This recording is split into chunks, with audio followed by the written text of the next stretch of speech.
ان خدام کے 27 یا 70 سردار تھے جن کے امیر حضرت سیدنا زکریا علیہ الصلوۃ والسلام تھے۔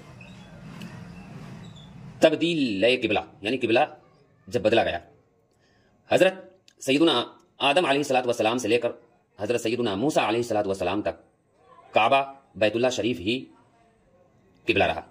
سمجھ رہے ہیں؟ آدم علیہ السلام سے لے کر موسیٰ علیہ السلام تک کعبہ شریف ہی قبلہ رہا۔ پھر سیدنا موسیٰ علیہ الصلوۃ والسلام سے لے کر حضرت سیدنا عیسیٰ علیہ السلام تک بیت المقدس قبلہ رہا۔ سمجھ رہے ہیں؟ ہجرت کے بعد مدینہ منورہ میں مسلمانوں نے 16 یا 17 مہینے تک بیت المقدس کی طرف رک کر کے نمازیں پڑھی۔ ہجرت سے 1 سال 5.5 مہینے کے بعد 15ویں رجب پیر کے دن مسجد بنی سلمہ میں نماز ظہر کے درمیان قبلہ کی تبدیلی ہوئی، یعنی قبلہ کے بدلنے کے تعلق سے اللہ تبارک و تعالیٰ نے وحی نازل فرمائی، جس کا ذکر دوسرے پارے کے شروع میں ہی ہے۔ اگر آپ چاہیں تو وہاں جا کر مکمل آپ پڑھ سکتے ہیں کہ کس طرح قبلہ تبدیل ہوا، اس میں ساری ڈیٹیل مفسرین کے اقوال وغیرہ موجود ہیں۔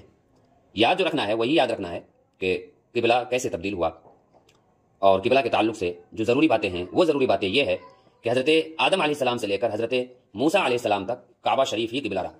سمجھ رہے؟ پھر حضرت موسیٰ علیہ السلام سے لے کر حضرت عیسیٰ علیہ السلام تک بیت المقدس قبلہ رہا۔ سمجھ رہے؟ ہجرت کے بعد مدینہ منورہ میں مسلمانوں نے 16 یا 17 مہینے تک بیت المقدس کی طرف رک کر کے نمازیں پڑھی۔ ہجرت کے بعد ہجرت کتنے سال میں نبی پاک صلی اللہ علیہ وسلم نے فرمائی؟ 53 سال کی عمر میں۔ 53 سال آپ مکہ شریف میں تشریف فرما رہے اور 10 سال آپ مدینہ شریف میں تشریف فرما ہوئے۔ مکمل عمر 63 سال، ظاہری عمر 63 سال تھی نبی پاک صلی اللہ علیہ وسلم کی۔ تو جب آپ نبی پاک صلی اللہ علیہ وسلم نے مدینہ کی طرف ہجرت فرمایا تو مدینہ منورہ میں آپ صلی اللہ علیہ وسلم اور صحابہ کرام رضوان اللہ تعالی علیہم اجمعین 16 یا 17 مہینے یعنی 1.5 سال تک مان لیجئے بیت المقدس کی طرف رک کر کے نمازیں پڑھی۔ ہجرت سے 1 سال 5.5 مہینے کے بعد 15ویں رجب پیر کے دن مسجد بنی سلمہ میں نماز ظہر کے درمیان قبلہ کی تبدیلی ہوئی۔ سمجھ رہے ہیں؟ یعنی بیت المقدس سے کعبہ شریف کی طرف منتقل ہو گیا۔ پوچھا جائے گا کہ مدینہ منورہ میں کتنے دن تک بیت المقدس کی طرف رک کر کے نماز پڑھی گئی؟ تو بتایا جائے گا 16 یا 17 مہینے۔ پھر پوچھا جائے گا کہ کس تاریخ کو اور کس مہینے میں قبلہ تبدیل ہوا؟ تو بتائیں گے 15 تاریخ رجب کا مہینہ تھا۔ پھر پوچھا جائے گا کس دن؟ تو بتائیں گے پیر کے دن۔ پھر پوچھا جائے گا کہاں میں یہ واقعہ پیش آیا؟ تو بتایا جائے گا مسجد بنی سلمہ۔ پھر پوچھا جائے گا کہ کس وقت؟ تو بتائیں گے نماز ظہر کے درمیان، یعنی نماز ظہر چل ہی رہی تھی کہ قبلہ کی تبدیلی کا حکم آ گیا، وحی نازل ہوئی اور آپ نماز ظہر کے درمیان ہی کعبہ کی طرف رک کر کے نماز پڑھنے لگے۔ تو پیارے محترم سامعین، یہ آج کے درس میں جو ہم نے جانا قبلہ اول یعنی بیت المقدس کی مختصر تاریخ آپ کے سامنے پیش ہوئی۔ انشاءاللہ تبارک و تعالی کل کعبہ شریف کی تاریخی گفتگو ہوگی۔ کعبہ شریف کی ہسٹری انشاءاللہ تبارک و تعالی کل میں کتابوں سے، تاریخ کی کتابوں سے ڈھونڈ کر آپ کے سامنے پیش کرنے کی کوشش کروں گا۔ آج کے درس میں جو ہم نے جانا وہ یہی بیت المقدس اور تبدیل قبلہ کے بارے میں مین سب چیزیں جو تھی وہ میں نے آپ کے سامنے پیش کیا۔ امید کرتے ہیں کہ آپ کو یہ تمام چیزیں سمجھ میں آ گئی ہوگی۔